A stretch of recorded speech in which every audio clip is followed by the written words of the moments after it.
Bismillahirrahmanirrahim. Assalamualaikum warahmatullahi taala wabarakatuh dan salam sejahtera.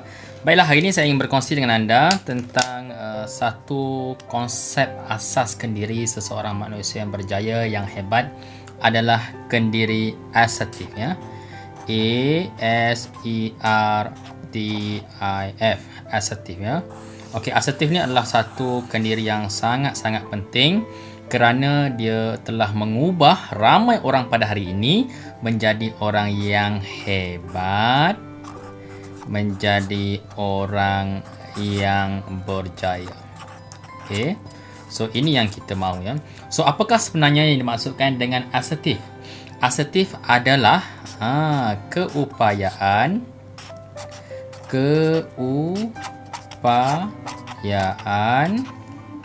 untuk berterus terang. Okey, berterus terang. So maksudnya di sini adalah sangat penting seseorang individu yang ingin hebat, ingin berjaya, mempunyai keupayaan untuk berterus terang. Keupayaan untuk berterus terang ini ia merangkumi 3 perkara. Okey, 3 perkara. Yang pertama adalah melibatkan perasaan. Yang kedua, melibatkan keperluan. Dan yang ketiga adalah soal, ini yang sangat penting dalam belajar, iaitu buah fikiran ataupun idea. Jadi individu yang mempunyai kendiri yang asertif adalah individu yang berkeupayaan untuk berterus terang 3 perkara. 1, perasaan. 2, keperluan. Dan yang ketiga adalah buah fikiran dan idea. Keupayaan berterus terang untuk ketiga-tiga elemen ini adalah mesti dalam konteks yang positif. Sebab itu dalam asertif, ianya disebut tentang keupayaan untuk berterus terang bukan sekadar 3 keperluan ini sahaja.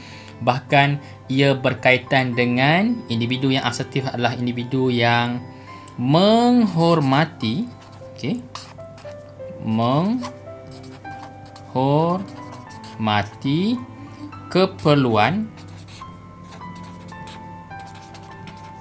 dan perasaan orang lain. Alright, ini yang paling menarik, ya. Individu asertif, dia berterus terang soal perasaan, keperluan, buah fikiran, tetapi dia menghormati keperluan dan perasaan orang lain. Contohnya, emosinya dia nak luahkan. So, emosi yang diluahkan tadi, dia tidak melibatkan orang lain terasa hati, tak melibatkan orang lain kecewa, ya. Dia tidak hipokrit dan sebagainya. Baik, contoh dalam konteks perasaan tadi, okey. Dalam konteks perasaan ni, maksudnya contohnya perasaan tentang emosi yang terganggu. So kebolehan soal emosi yang terganggu ini dikongsi, diceritakan, menyebabkan beliau dapat mengawal emosi dengan baik. Keperluan, contoh lain adalah keperluan tentang belajar. Apa yang beliau mahu, alat, dari segi struktur, dari segi bahan, dari segi keperluan-keperluan lain soal belajar. So dia mesti ada kemahiran asertif untuk menyatakan keperluannya kepada guru, kepada ibu bapa, kepada penjaga. Buah fikiran, ini yang paling famous. Contoh dalam konteks belajar, seorang pelajar itu ataupun anak kita ni, dia ada satu idea yang menarik, buah fikiran yang menarik, tetapi kalau tidak mempunyai kendiri asertif, so dia takut, dia bimbang. Maka mungkin idea dia bombastik, yang high class tetapi tak dapat diterjemahkan. So rugilah, rugi sekolah, rugi negara, rugi ke peringkat global sekalipun. Jadi pentingnya bila ada buah fikiran yang baik, idea yang baik, so dapat diterjemahkan untuk berterus terang, ya. Dan ingat, seperti yang saya jelaskan tadi, dia mesti berkaitan dengan menghormati keperluan dan perasaan orang lain. Baik, salah satu konsep juga berkaitan dengan asertif adalah, asertif ni dikaitkan dengan orang yang mempunyai individu yang asertif ini, mereka dikatakan bertanggungjawab. Bertanggungjawab. Bertanggungjawab dalam konteks untuk kawal kawal diri sendiri. Sebab itu, orang yang mempunyai kendiri asertif ini, mereka sentiasa positif, mereka disukai ramai. Disukai ramai. Disayangi.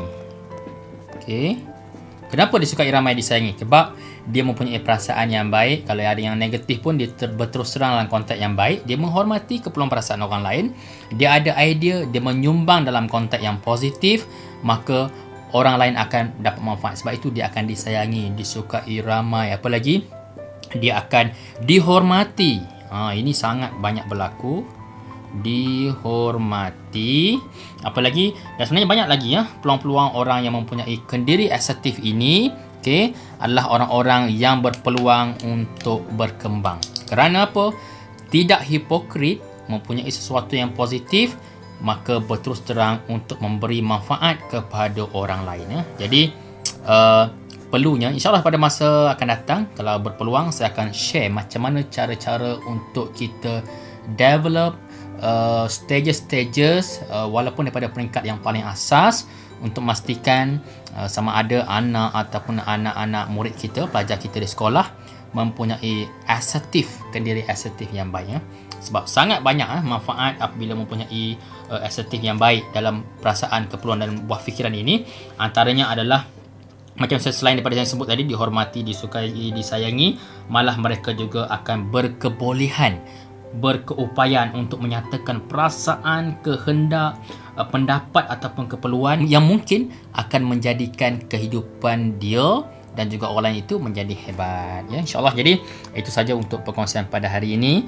Semoga bermanfaat. Jika anda adalah murid-murid pelajar di peringkat sekolah, marilah kita sama-sama berusaha untuk membina keyakinan mempunyai sikap kendiri asertif yang terbaik, insyaAllah. Assalamualaikum warahmatullahi ta'ala wabarakatuh.